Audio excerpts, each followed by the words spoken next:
Hello and welcome back for another episode of Timeout, the Basketball England podcast. I'm Mark Jones and it's good to be able to bring you a great guest despite a premature end to the basketball season. This week's guest is well respected in the British basketball community as stats guru Dave Owen joins us on the pod. He tells me the story behind the stats, players that have stood out to him the most and his future plans in British basketball.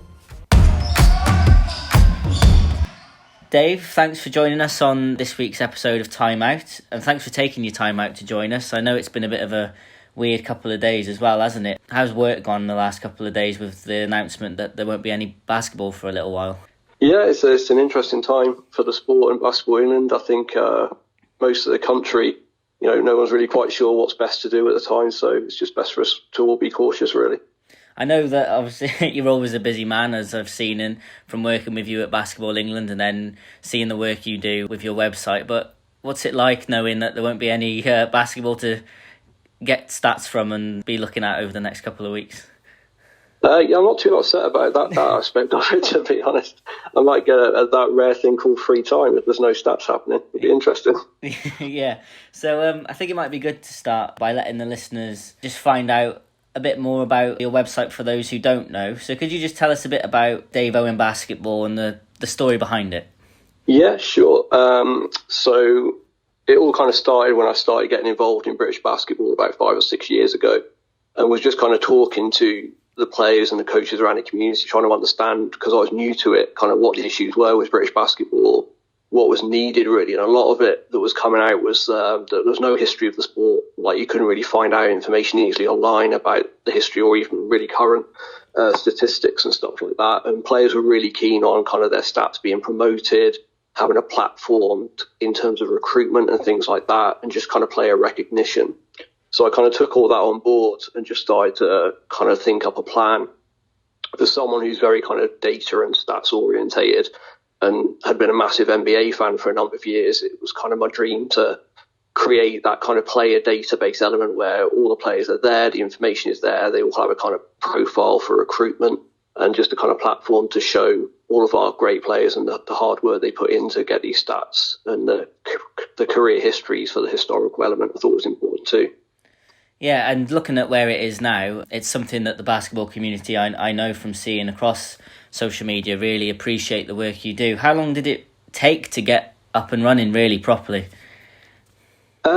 It was certainly a long project, obviously doing it in my free time, and it was very much a slow burner. Obviously, job one was just getting all the data, getting all this profile information, position and height, etc. for players, then putting out all the stats, trying to go back in history and get whatever I could together. And then once I had that, it was all well and good having it in a spreadsheet, but it was how I get it on a website. And thankfully, a good friend called Matt Andrew managed to help me out there. He had the web development skills that I severely lack, and literally just did it free in his own time because he saw the benefit of what I was trying to do. And as a friend, he kind of really helped me out there. Well, you surely must be proud about the stage it's at now. What sort of traction are you getting these days? I know it's quite a lot, isn't it? Yeah, it's been really surprising actually. A couple of weeks ago, I compared the traffic now to when it first launched, and the traffic's actually tripled, which I didn't realise, and it's not something I really have time to follow too closely. But I was really surprised to see the growth of it. And, occasionally I get messages from players who, secured a scholarship to the States, and they're saying, the coaches are going on your website, I'm able to send them a link to my specific profile. It's really being used in that sense. Yeah, it's great, really. And I suppose it might also be good to let listeners know what you do for us at Basketball England as well, because you talk about not having much free time, and I know that we're the reason for that. So can you just tell our listeners what it is you do for us? Yeah, for sure. So my role is titled Insight Analyst. So the way I kind of would describe it to someone who's maybe not as familiar with the sports industry is I basically take all the information and data that I can get my hands on and turn it into kind of usable advice. So I make sense of it all and speak to the team in the various areas and kind of try and use that information to help them make better decisions for the sport going forward. Yeah, it has been a great help to us, and especially myself from working with you as well. Away from the stats side of things, I suppose, you're also heavily involved in the coaching aspect of it and club basketball back home in Shrewsbury. So could you just explain a bit more what you do there? Yes, certainly. So unfortunately, this is quite a kind of I don't have as much time as I'd like to commit to coaching. It's something I really enjoy doing, would love to do more of. But obviously with a full-time job and then what's essentially a part-time job with the website, it's an hour and a half a week essentially is all I can fit in. But the thinking behind it, I played in Shrewsbury at the kind of pick-up level for 20 odd years. And the thing I really noticed was that a lot of players that play in whatever environment they play in, they don't really get what they need from it. So, for example, you might have, an ex-league player who's a quality player. He wants to play quality basketball, let's say the right way. But because of family work commitments, all he can do is play pickup, and he just gets really frustrated at the up and down. People get a little bit shot happy at times. He wants to play structured basketball, but he maybe can't fit that in anymore.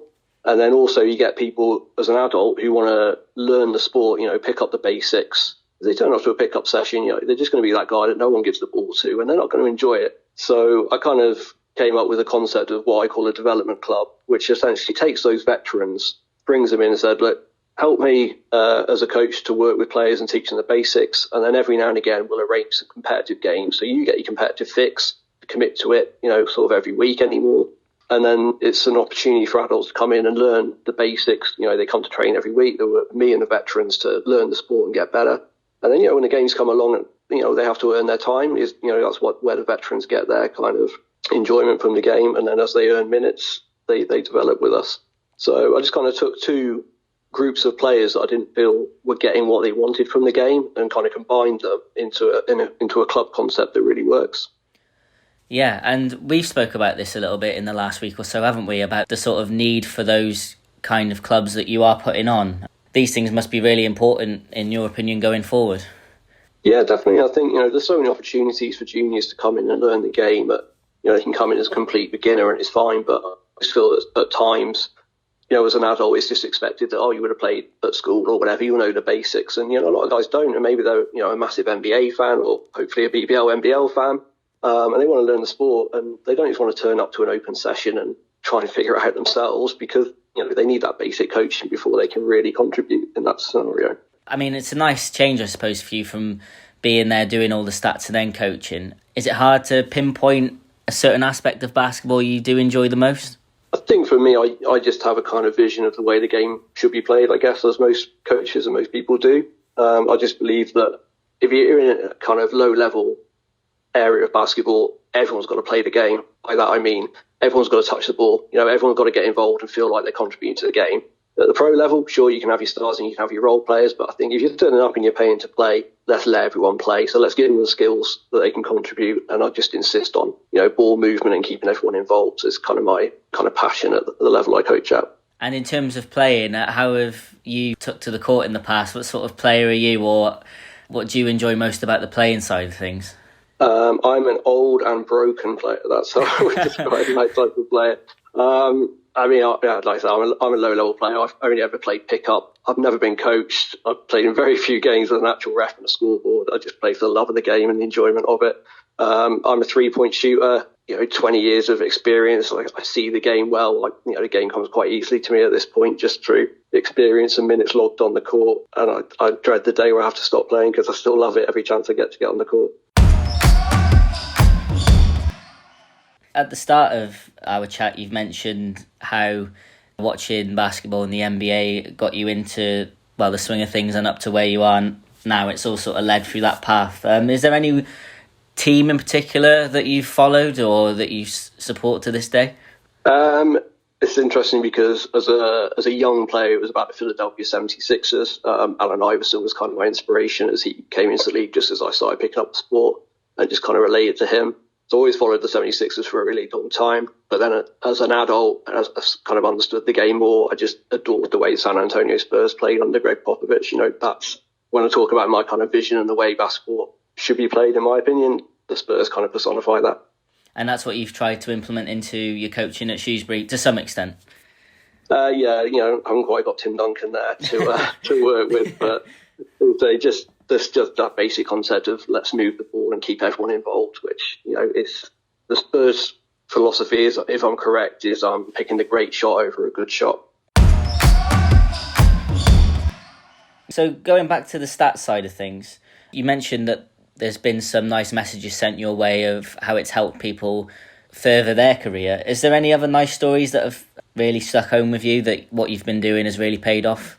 Yeah, I think I get odd messages now and again where I think, because I'm so deep into it, I kind of, when you think about the actual impact of it at times, and it's certainly very rewarding and motivating to get those messages now and again when people just remind you, hey, actually this is perhaps having an influence. It's not just me putting numbers in boxes. Are there any players in particular from you gathering these stats that have stuck out for you over the years?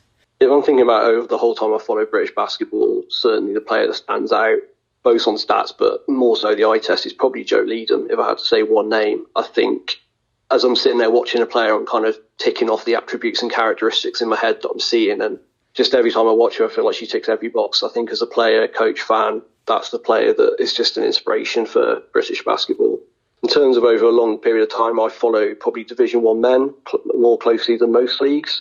And the kind of standout guys over a long period of time are probably David Tintin Watts, Danny Carter and Stefan Gill. Those are guys that have just done it year after year for a long time in the NBL. Chalked up the trophies, chalked up the stats, kind of done it all. You mentioned Joe Leadham there. She's set to be part of the coaching setup with one of the GB age group squads in the European Championships. How important do you think her influence could be on that squad? I think I was absolutely delighted to hear that news. I think getting these players involved in coaching could be really inspiring for the young players. You know, when you look at what she's done with her career and a young player coming into that environment and seeing her as a role model and trying to get to the level that she's been at, and you see what she does as a teammate. You know, she's such a leader out there. She just gives you everything you'd want as a coach. So it makes just too much sense for her to go into the coaching realms, and we're just lucky that she's doing it within our kind of basketball setup as opposed to overseas. Yeah, and it was, of course, a lovely story that she'll be doing it with her sister, Jen. How important is it, do you think, that those sort of role models in the female game are able to have this influence on female basketball in this country? I think it's terrific. With the All Girls campaign that we've launched, we're all putting a real emphasis on female basketball. It's something I'm looking to try and do more of as well on my side with my socials and website. So to have, two Leadhams involved, two really inspirational figures that have got, the credibility and the credentials within the game to really inspire and motivate is really important for us. You've mentioned names from the past, but this season, as we know, you do the stats for then the votes that come in for the players of the week across the leagues. Again, that free time always seems to be a bit scarce for you with this kind of thing. But a few names tend to crop up throughout the season more than once, don't they? And is there a player this season who's impressed you the most? So I've got a list for this one because I really had to think this one through. So I'm just going to touch on a few names in the various kind of levels that have jumped out. And my disclaimer here is this is based on stats. I haven't necessarily seen all the games of all these players, so it is very much stats performance. Not necessarily the best player right now at that level. But I think, number one, the junior player that everyone is talking about this year is Cameron Hildreth. What he's doing at the Division 1 men's level is incredible. Looking back over kind of history and comparisons, I think kind of Luke Nelson stands out as the player that has, kind of done what he is doing at Division 1 men. So if that's the kind of guy he can be modelling his game on and trying to get close to what Luke's doing right now, that would be a serious player we have on our hands for GB men in the future. And then on the female side for juniors, I think Ella Pearson at Coppelson has been a standout. Another GB player with a big future. And then on senior NBL, my standouts, I'm going with Elliot Sentence. I think we all know what Sonic Kestrels have done this season. It's been an incredible season. Seeing Elliot doing what he's doing at that level, and just this weekend in the BBL Trophy final, he was probably their best player, arguably. He's also a player who's made a cameo appearance for my club in Shrewsbury. So I know Elliot. Really pleased to see him succeeding at the level he's doing and just racking up the trophies with Solent. And then on the female side, I'm going with Harriet Wellham. I think she's just been a standout year after year in senior NBL. And I kind of hear about and see what she's doing on the coaching side. She's an inspirational figure within the Ipswich setup. Again, a big part of the kind of role model we want for the All Girls campaign. Yeah, and those are names that have stood out throughout the season, as we've said. I suppose it makes you think that the British basketball future is very bright, isn't it? Yeah, for sure. Certainly when you look at some of the juniors that are coming through right now and have come through in recent years, we're just producing so much talent. And if I can just touch on some of the players that are overseas this season that are doing as well. In the college setup, I'm looking at a guy called Jubril Bello, who came through Barking Abbey. He's come through and had a really strong season for Montana State in Division 1. And also Sean Harrison, who came through MyScope, has had a really strong season. And then in terms of the overseas pros, I'm looking at Luke Nelson. I think what he's done in the Champions League this season has been terrific. And then we saw what he did for GB against Germany. The guy can catch fire and just completely flip a game on its head. And then on the female side, obviously I've touched on Jo Leedon, but the other GB female star you have to mention is Temi Fagbenley. What she's doing in Europe overseas this year and has done pretty much every season for her pro career is outstanding. So how much work goes into you looking at these guys abroad as well? Is it something that you really like to focus on to see how the guys are doing overseas?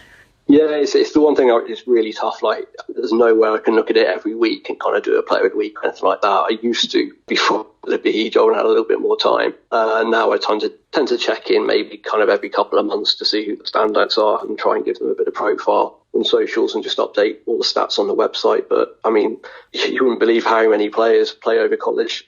In the college system, I think it was over 100 this season between males and females, and overseas pros probably over nearing 100 as well off the top of my head. So it's tough to keep up with all of them, but it's just so essential because we have so much talent overseas, and there's not really a lot of outlets that really promote these guys and keep up with them. Is there anyone that has messaged you from when they have managed to get those scholarships abroad and things like that? Have you been able to keep up to date with many of them? Have you seen any of them sort of kick on and do well for themselves?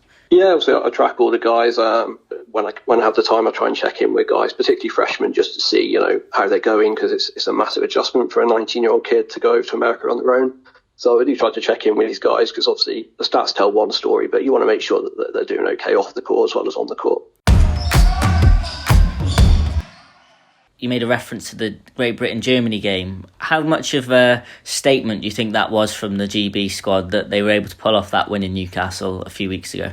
Yeah, it's definitely what you call a statement game. I was really impressed. I mean, the talent level's there. We can all see the players we've got and the level that they're all playing at. But they just seem to really come together. They were playing for each other. Mark Stewart did a terrific job coaching them, and they just looked like a really cohesive unit that were playing together. We knew what our strongest rotation was and went with it. And just everything looked good for me. And I'm hoping that's kind of sets the standard for the future games, which are obviously tough at the level.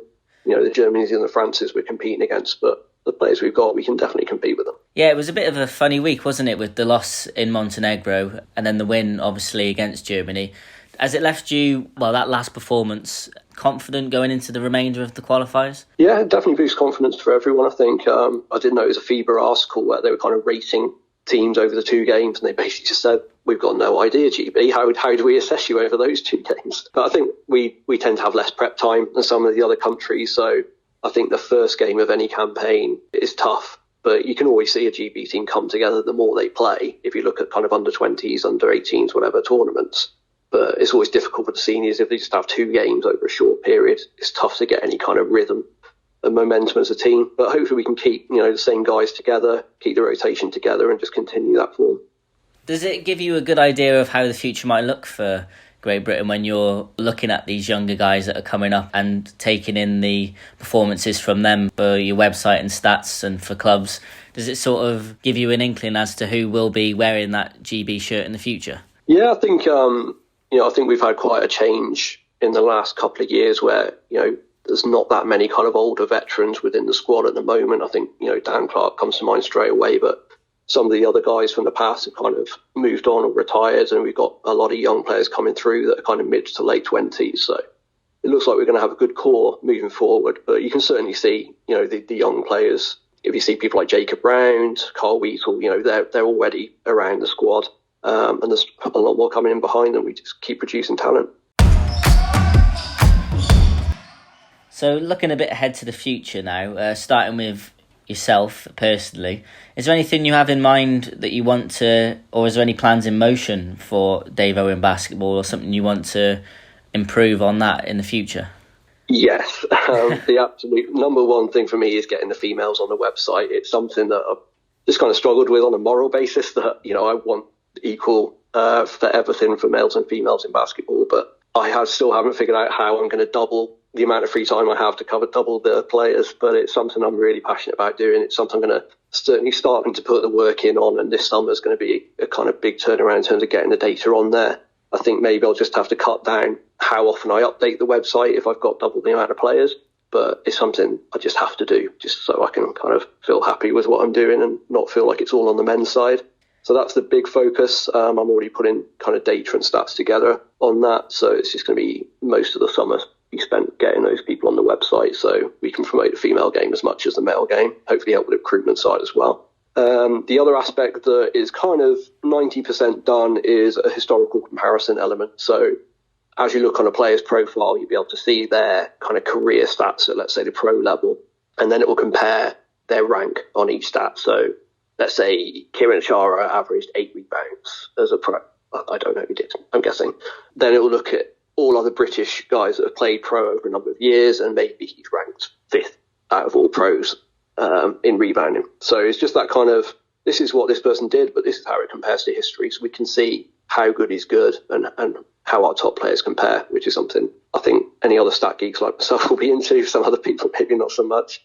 And then the next part that I'm looking for long term is some kind of video content. So I think, just mentioned Kieran Chara, so a player like that who's just been such an outstanding player within British basketball, we need to make them into an icon.